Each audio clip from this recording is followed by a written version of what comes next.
কিছু স্বপ্ন, কিছু মেঘলা, কিছু বই টই ধুলো লাগা, কিছু ইচ্ছে সারা দিচ্ছে এই বসন্ত রাত জাগা।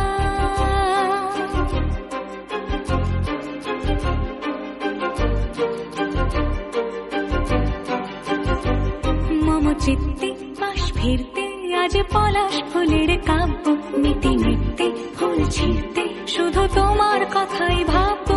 আজ হাওয়া বেপরোয়া দিল সন্ধে পাখির ঝাঁক, এই বিকেল আর বেল ফুল হৃদ মাঝারে থাক নীল দিগন্তে